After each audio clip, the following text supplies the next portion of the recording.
एक गांव में एक पंडित रहता था। उसकी एक बेटी थी। ब्राह्मण का एक शिष्य भी था जो उससे पंडिताई सीख रहा था। शिष्य की शिक्षा समाप्त होने पर उस शिष्य ने पंडित से गुरु दक्षिणा मांगने का आग्रह किया। पंडित के मन में विचार आया कि इस शिष्य को क्यों ना अपना दामाद बना लिया जाए। इस विचार के आते ही उसने शिष्य से गुरु दक्षिणा स्वरूप उसका दामाद बनने का आग्रह किया। शिष्य ने गुरु दक्षिणा स्वरूप पंडित की बेटी से विवाह करना मंजूर कर लिया। इसके बाद विवाह पूर्ण हुआ। शिष्य अपनी पत्नी को लेकर नदी के उस पार अपने गांव को चला आया। रात्रि की मंगलमय बेला में पंडित की बेटी ने अपने पति से कहा, आप ज्ञानी पुरुष हो और मेरे पति हो। मैं एक ज्ञानी पंडित की बेटी हूँ, इसलिए आपसे एक सवाल पूछना चाहती हूँ। उस सवाल का जवाब देकर आप मुझसे जो भी चाहेंगे वह मैं करने के लिए तैयार हो जाऊंगी। ऐसी मेरी आपसे गुजारिश है। शिष्य ने तुरंत ही पत्नी को वचन दे दिया। पत्नी ने सवाल पूछा कि बताओ, पाप का बाप कौन है? शिष्य ने रात भर सभी पोथी पुराण खोलकर पढ़कर देखे, पर उसे कहीं भी पाप के बाप का नाम नहीं मिला। प्रातः का पहला पहर था। उसके मन में विचार आया कि क्यों न मैं नदी के उस पार जाकर गुरुजी से ही यह सवाल का जवाब ले लूं। विचार के आते ही शिष्य ने नदी की तरफ बढ़ाए अपने कदम। जो ही नदी पर पहुंचा उसने देखा कि गांव की धोबन कपड़े धो रही है। धोबन ने शिष्य को राम राम कहा और विवाह की शुभकामनाएं भी दी। धोबन ने पूछा कि छोटे पंडित, आप कहाँ जा रहे हो? शिष्य ने कहा, मैं नदी के उस पार अपने गुरुजी के दर्शन के लिए जा रहा हूँ। इस पर धोबन हंसने लगी और हंसते हंसते शिष्य से कहने लगी कि आप झूठ कह रहे हैं, क्योंकि आपकी और आपकी पत्नी की सारी बातें मैंने कल सुन ली हैं। इसलिए मुझे पता है कि आप क्यों गुरुजी के पास जा रहे हो।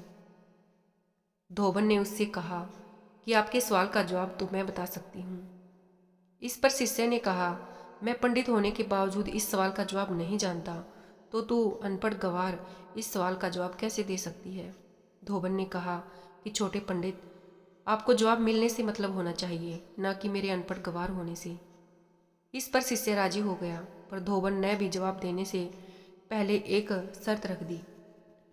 शर्त यह थी कि पंडित को उसके घर जाकर भोजन करना होगा, क्योंकि ब्राह्मण छोटी जात वाले के घर भोजन नहीं करते हैं।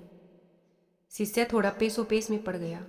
तब धोबन ने कहा कि छोटे पंडित, आपको मैं जवाब के साथ अन्न, जल और 5 सोने की मोहरें भी दूंगी। इस पर शिष्य का मन डोल गया और वह धोबन के साथ उसके घर की तरफ चला गया। घर पर पहुंचकर उसने खाना बनाने की सामग्री मांगी, क्योंकि ब्राह्मण अपना भोजन खुद बनाते हैं। पर धोबन ने कहा, आप 5 सोने की मोहरें और ले लेना, खाना तो मैं ही बनाऊंगी। शिष्य राजी हो गया। भोजन तैयार होने के बाद जब ब्राह्मण उसे भोजन को करने के लिए अपना हाथ बढ़ाने लगा तो धोबन ने कहा, अरे छोटे पंडित, आप क्यों हाथ को खराब करते हो? 100 सोने की 5 मोहरें और ले लेना, खाना हम ही आपको खिला देते हैं। उसने सोचा, मेरे सवाल का जवाब, भोजन तथा 15 मोहरें सोने की भी मिल रही हैं, ये तो सब मेरे हित में ही है। और प्रातःकाल है, किसने देखा है कि मैं किसके यहाँ किसके हाथ से और किसके घर भोजन कर रहा हूँ? और आश्वस्त होकर खाने के लिए अपना मुंह आगे बढ़ा दिया। आगे बढ़ा उसका मुंह पर धोबन ने तमाचा जड़ दिया, जिससे शिष्य आग बबूला हो गया। धोबन ने कहा, आपको क्रोध नहीं करना चाहिए, मैंने तो सिर्फ अपना वचन निभाया है और आपको आपके सवाल का जवाब दिया है। शिष्य ने कहा कि ऐसा कौन सा जवाब है और कैसा जवाब है ये? धोबन ने कहा, पाप के बाप का नाम लालच है। अगर आपके मन में लालच नहीं आता तो आप मेरे घर भोजन करने नहीं आते।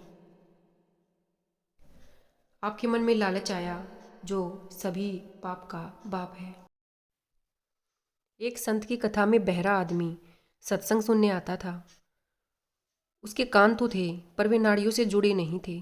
एकदम बहरा, एक शब्द भी सुन नहीं सकता था।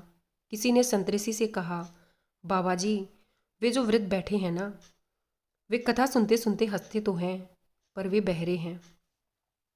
बहरे मुख्यतः 2 बार हंसते हैं। एक तो कथा सुनते सुनते जब सभी हंसते हैं तब, और दूसरा अनुमान करके बात समझते हैं, तब अकेले में हंसते हैं। बाबा जी ने कहा, जब बहरा है तो कथा सुनने क्यों आता है? रोज एकदम समय पर पहुंच जाता है। चालू कथा से उठकर चला जाए ऐसा भी नहीं है, घंटों बैठा रहता है। बाबा जी सोचने लगे, बहरा होगा तो कथा सुनता नहीं होगा, और कथा नहीं सुनता होगा तो रस नहीं आता होगा। रस नहीं आता होगा तो यहाँ बैठना भी नहीं चाहिए, उठकर चले जाना चाहिए। यह जाता भी नहीं है। बाबा जी ने उस वृद्ध को बुलाया और उसके कान के पास ऊंची आवाज में कहा, कथा सुनाई पड़ती है क्या? उसने कहा, क्या बोले महाराज? बाबा जी ने आवाज और ऊंची करके पूछा, मैं जो कहता हूँ क्या वह सुनाई पड़ता है? उसने कहा कि क्या बोले महाराज? बाबा जी समझ गए कि यह नितांत बहरा है। बाबा जी ने सेवक से कागज कलम मंगाया और लिखकर पूछा। वृद्ध ने कहा, मेरे कान पूरी तरह से खराब हैं, मैं एक भी शब्द नहीं सुन सकता हूँ। कागज कलम से प्रश्नोत्तर शुरू हो गया। बाबा जी लिखते हैं, फिर तुम सत्संग में क्यों आते हो? तब वह वृद्ध व्यक्ति कहता है, सुन तो नहीं सकता हूँ, लेकिन यह तो समझता हूँ कि ईश्वर प्राप्त महापुरुष जब बोलते हैं तो पहले परमात्मा में डुबकी मारते हैं। संसारी आदमी बोलता है तो उसकी वाणी मन व बुद्धि को छू आती है, लेकिन ब्रह्मज्ञानी संत जब बोलते हैं तो उनकी वाणी आत्मा को छू कर आती है। मैं आपकी अमृतवाणी तो नहीं सुन सकता हूँ, पर उसके आंदोलन मेरे शरीर को स्पर्श करते हैं। दूसरी बात, आपकी अमृतवाणी सुनने के लिए जो पुण्य आत्मा लोग आते हैं, उनके बीच बैठने का पुण्य भी तो मुझे प्राप्त होता है। बाबा जी ने ये देखा कि ये तो ऊंची समझ के धनी हैं। उन्होंने कहा, आप 2 बार हंसना आपको अधिकार है, किंतु मैं यह जानना चाहता हूँ कि आप रोज सत्संग में समय पर पहुँच जाते हैं और आगे बैठते हैं, ऐसा क्यों? मैं परिवार में सबसे बड़ा हूँ। बड़े जैसा करते हैं वैसा ही छोटे भी करते हैं। मैं सत्संग में आने लगा तो मेरा बड़ा लड़का भी इधर आने लगा।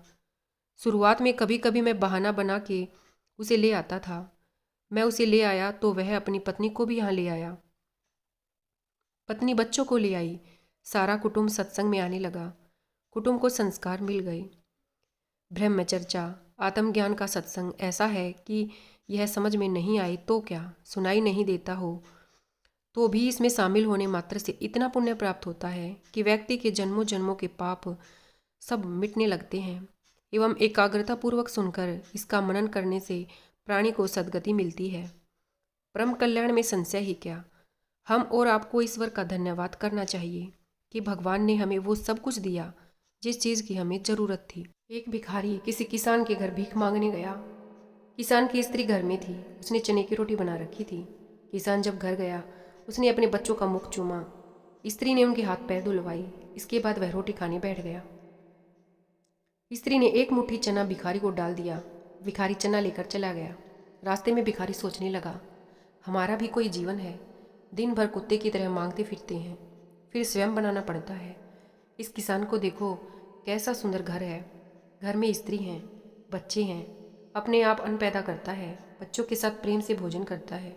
वास्तव में सुखी तो यह किसान है। इधर वह किसान रोटी खाते खाते अपनी स्त्री से कहने लगा, काला बैल बहुत बूढ़ा हो गया है, अब वह किसी तरह काम नहीं देता। यदि कहीं से कुछ रुपयों का इंतजाम हो जाए तो इस साल का काम चले। माधोराम महाजन के पास जाऊंगा, वह ब्याज पर दे देगा। भोजन करके वह माधोराम महाजन के पास गया। बहुत देर चिरोरी बनती करने के बाद 1 रुपया सैकड़ा सूद पर साधु ने रुपया देना स्वीकार किया। एक लोहे की तिजोरी में से माधोराम ने एक थैली निकाली और गिनकर रुपये किसान को दे दिए। रुपये लेकर किसान अपने घर को चला। वह रास्ते में सोचने लगा, हम भी कोई आदमी हैं, घर में 5 रुपये भी नगद नहीं। कितनी चुरोरी करनी पड़ती है, कितनी विनती करनी पड़ती है, तब जाकर रुपये मिले हैं। मांधो कितना धनी है, उस पर सैकड़ों रुपये हैं। वास्तव में सुखी तो यह माधोराम ही है। माधोराम छोटी सी दुकान करता था। वह एक बड़ी दुकान से कपड़े लेकर आता था और उसे बेचता था। दूसरे दिन माधोराम कपड़े लेने गया। वहाँ सेठ श्याम की दुकान से कपड़ा लिया। वह वहाँ बैठा ही था कि इतनी देर में एक तार आया।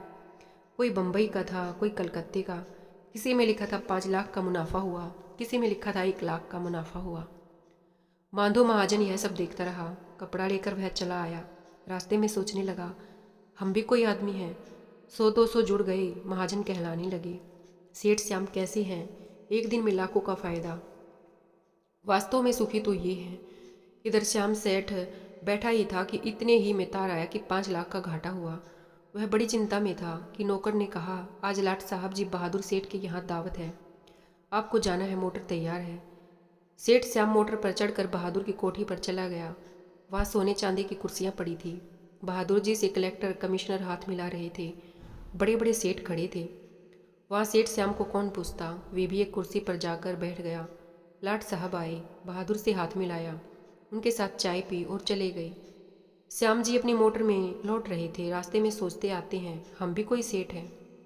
5 लाख के घाटे से ही घबरा गई। बहादुर का कैसा ठाठ है। लाट साहब उनसे हाथ मिलाते हैं। वास्तव में सुखी तो ये ही हैं। अब इधर लाट साहब के चले जाने पर बहादुर के सिर में दर्द हो गया। बड़े बड़े डॉक्टर आए, एक कमरे में वे पड़े थे। कई तार घाटे के एक साथ आ गए थे। उनकी भी चिंता थी, कारोबार की भी बात याद आ गई। वे चिंता में पड़े थे। तभी खिड़की से उन्होंने झांक कर नीचे देखा। एक भिखारी हाथ में एक डंडा लिए अपनी मस्ती में जा रहा था। बहादुर ने उसे देखा और बोले, वास्तव में सुखी तो यही है। इसे न तो घाटे की चिंता न मुनाफिक का फिक्र। इसे लाट साहब को पार्टी भी नहीं देनी पड़ती। सुखी तो यही है। हम एक दूसरे को सुखी समझते हैं, पर वास्तव में सुखी कौन है? इसे तो वही जानता है जिसे आंतरिक शांति प्राप्त है, जिसे आंतरिक सुकून प्राप्त है। आप चाहे भिखारी हो या करोड़पति हो, लेकिन आपके मन में जब तक शांति नहीं है, तब तक आप सुखी नहीं हो सकते हैं। धन्यवाद।